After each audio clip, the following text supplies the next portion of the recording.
কতটা সফট হয়েছে দেখো। এটা আসল লোককে দেই, খেয়ে বলবে কেমন হয়েছে।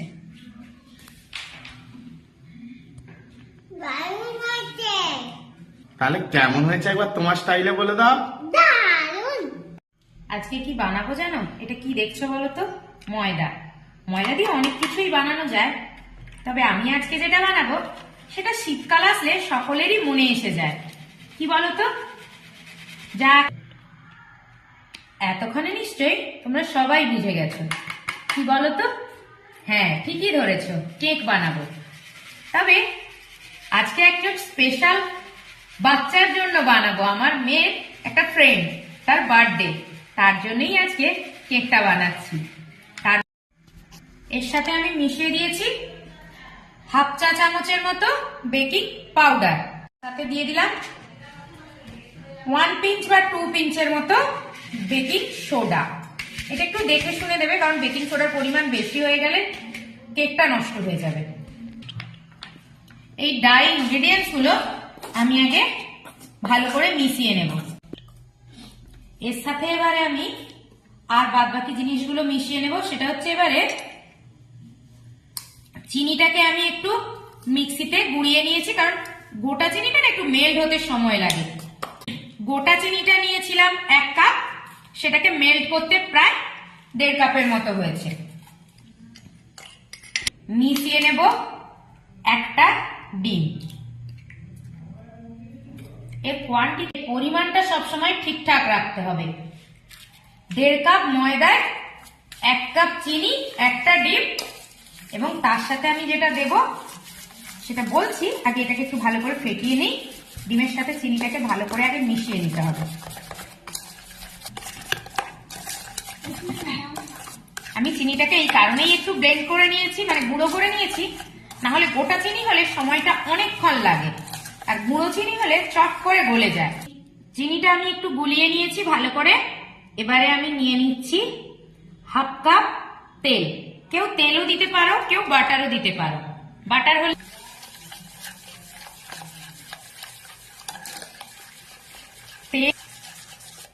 তেল, চিনি আর এই যে ডিমটা দিয়েছিলাম, এটাকে ভালো করে একসাথে মিশিয়ে নিতে হবে। এটা একটু ফ্লপি ফ্লপি হয়ে এলে তারপরে এর মধ্যে ড্রাই ইনগ্রিডিয়েন্টস যেটা আমি একসাথে চালিয়ে মিক্স করে রেখেছি সেটাকে এর সাথে মিশিয়ে দেবো। ভালো করে ফেটিয়ে ফেটিয়ে মিক্স করছি। এটা যত ভালো ফেটানো হবে কেকটা কিন্তু তত সফট আর ফ্লপি হবে। এবারে আমি এর মধ্যে আস্তে আস্তে যে ড্রাই ইনগ্রিডিয়েন্ট, এটা ভালো করে একটু ফেটিয়ে নিয়েছি। এরপরে আমি ড্রাই ইনগ্রিডিয়েন্টসটা অল্প অল্প করে মিশিয়ে নেব। একসাথে সবটা দেব না, কারণ একসাথে সবটা দিলে দলা পাকিয়ে যায়। আমি অল্প একটু দিয়েছি, দিয়ে দেখো আস্তে আস্তে এটাকে মিশাতে আছি। অর্ধেকটা দিয়ে প্রথমে ফেটিয়ে নিলাম, এবারে আবার অর্ধেকটা দিয়ে দিচ্ছি। এখনো অল্প আছে, আগে এটাকেও দিয়ে আবার একটু ভালো করে মিশিয়ে নিই। ফেটিয়ে ফেটিয়ে এইভাবে ঘুরিয়ে ঘুরিয়ে ঘুরিয়ে ঘুরিয়ে মেশাতে হবে। এখন তো অনেকভাবেই কেক বানানো যাচ্ছে, বিভিন্ন রকমের কেক আমরা বাজারেও কিনতে পাচ্ছি, অনেকেই বানিয়ে দিচ্ছে। তবে এই ঘরোয়া ভাবে যে কেকটা বানানো হয় না, সেই কেকটার টেস্টও আলাদা আর খেতে ভীষণই ভালো লাগে। আর তোমরা যদি আমার মতো এইভাবে বাড়িতে বানিয়ে ফেলো কেক, তাহলে বাচ্চা থেকে বয়স্ক সবাই খেয়ে বলবে দারুণ হয়েছে। আমার বাড়িতে তো সবাই এই কেকটা খেতে খুব ভালো লাগে।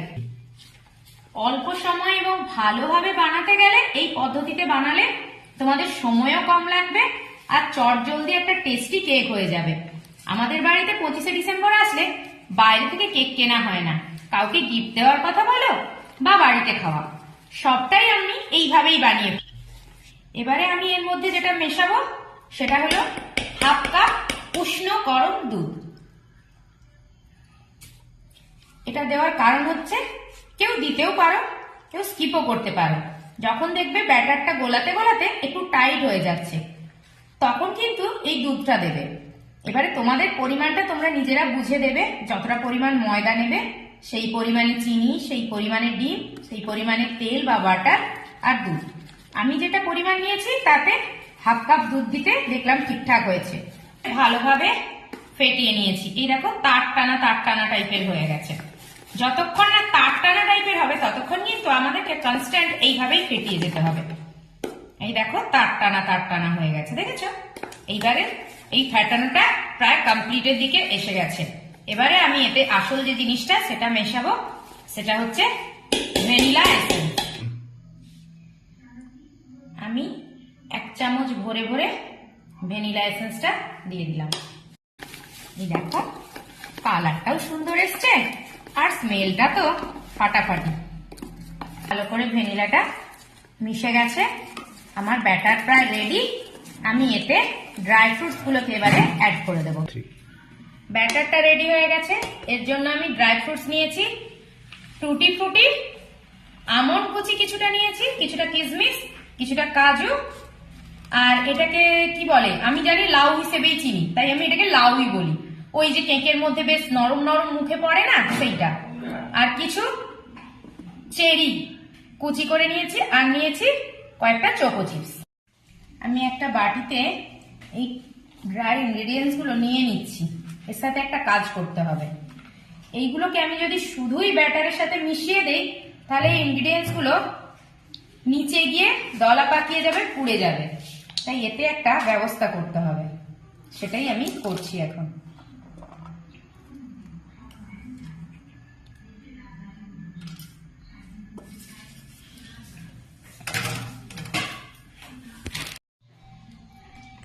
এতে আমি অল্প পরিমাণে ময়দা ছড়িয়ে মিশিয়ে নিচ্ছি। এইগুলোর গায়ে একটু ময়দা লাগে থাকলে তাহলে এগুলো তলায় চলে যাবে না। দেখো সাদা করে মিশিয়ে নিয়েছি। এবারে এই ইনগ্রেডিয়েন্টসটা পুরো ব্যাটারে দিয়ে দেবো। আমার ব্যাটার প্রায় রেডি, ইনগ্রেডিয়েন্টস পড়ে গেছে। আমি এটাকে হালকা হাতে ঘুরিয়ে নেব। স্প্যাচুলাটা দেখতে পাচ্ছিলাম না, তাই চামচ দিয়ে কাজ সেরে নিলাম। এটাকে কিন্তু বেশি নাড়াচাড়া করা যাবে না।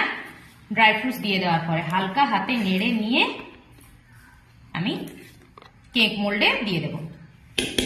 ব্যাটার রেডি হয়ে গেছে। এটা দেখেছো? এটা কি বলতো? এটা কেক ওভেন। এটাতে কেক বানানো হয়। যাদের বাড়িতে কেক ওভেন নেই তারা কেউ কড়াতেও করতে পারো। কড়াতে করলে কড়াটাকে ওভেনে বসিয়ে দিয়ে তার মধ্যে এরকম একটা, বা ওই যেগুলোতে আমরা হাঁড়ি টাড়ি রাখি সেরকম একটা স্ট্যান্ড দিয়ে ব্যাটারের বাটিটা রেখে দিয়ে, অবশ্যই অ্যালুমিনিয়াম বাটিতে করার চেষ্টা করবে কেকটা, রেখে দিয়ে তাতে একটা ঢাকা দিয়ে দিতে হবে। আমার কাছে কেক ওভেন আছে তাই আমি এটা কেক ওভেনে করছি। আমি এই ওভেনটাকে 5 মিনিটের জন্য প্রিহিট করে নেব। এটা প্রিহিট হতে থাক, আমি ব্যাটারটাকে সুন্দরভাবে সাজিয়ে বাটিতে এবারে আমি অয়েলটাকে ব্রাশ করে নিচ্ছি। একটুখানি অয়েল দিয়ে দিচ্ছি। আমার কাছে আপাতত বাটার পেপার নেই তাই পেপারটা আমি ইউজ করছি না, সাদা পেপার দিলে হয়। অয়েলটাকে দিয়ে দিয়েছি। এবারে অয়েল ব্রাশার দিয়ে আমি অয়েলটাকে ভালোভাবে পুরো কেক মোল্ডটাতে ব্রাশ করে নিচ্ছি। অয়েলের মধ্যে আমি একটু ময়দা ছড়িয়ে নিচ্ছি। তাহলে কেকটা এই মোল্ডে লেগে যাবে না। গোটা বডিতে ভালো করে এইভাবে করে লাগিয়ে নেব। দেখো সুন্দরভাবে অয়েলের সঙ্গে ময়দাটা ছিটিয়ে যাচ্ছে। এক্সট্রা যে ময়দাটা আমি বাদ দিয়ে দেবো। এবারে আমি আস্তে আস্তে ব্যাটারটাকে মোল্ডে দিয়ে দেব।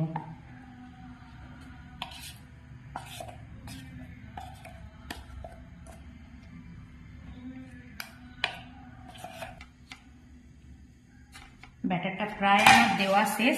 আমি এটাকে হালকা হালকা করে এইভাবে ঠুকে নেব, কারণ এটা যে ঢালছিলাম ভেতরে লাম্পস হয়ে গেছে। এইভাবে হালকা হালকা করে ঠুকে নিলে লাম্পসটা থাকে না।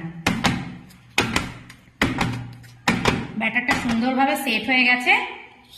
এতে আমি যে ড্রাই ইনগ্রেডিয়েন্টস কিছু রেখে দিয়েছিলাম ময়দা মাখানো, সেইগুলো আস্তে আস্তে ওপর থেকে ছড়িয়ে দিচ্ছি।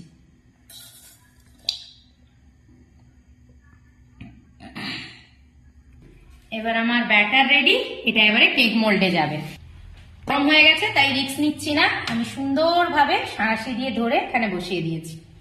এবারে ওভেনটাকে আমি ঢাকা দিয়ে দেব। এটা 20 to 20। দেখেছো কাঁচা আছে, আর একটু সময় লাগবে। 20 মিনিট হয়ে গেছে, বাট তাও কাঁচা আছে, আর একটু সময় লাগবে। 5-7 মিনিট এখনো রাখতে হবে। আমি আবার ঢাকাটা আমার কেক প্রায় রেডি, মানে রেডি হয়েই গেছে। আমি শুধু জাস্ট দেখে নেই, দেখেছ এর গায়ে লাগছে না, চিট চিট কিছু লাগছে না, কেক আমার রেডি। আমি এবারে এটাকে ঢাকা দিয়ে কিছুক্ষণ রেখে দেবো ঠান্ডা হওয়ার জন্য। এটা ঠান্ডা হয়ে গিয়েছে, আমি এবারে এটাকে মোল্ড থেকে সুন্দরভাবে খুলে নিচ্ছি। দেখো খুব সুন্দরভাবে খুলে গেছে, আস্তে করে ঢেলে নেব, ঠিক আছে? এটাকে এবার একটু কেটে দেখি কেমন হয়েছে। যা দেখেছো কতটা সফট, দেখো কতটা সফট হয়েছে, দেখো। এটা আসল লোককে দেই, খেয়ে বলবে কেমন হয়েছে।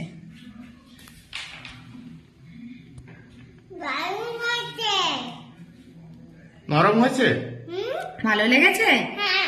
কেমন? এটা ঋষিটার ভালো লাগবে তো? দোকানের থেকে ভালো না দোকানের থেকে খারাপ? দোকানের থেকেও ভালো। তাহলে কেমন হয়েছে একবার তোমার স্টাইলে বলে দাও। দারুণ।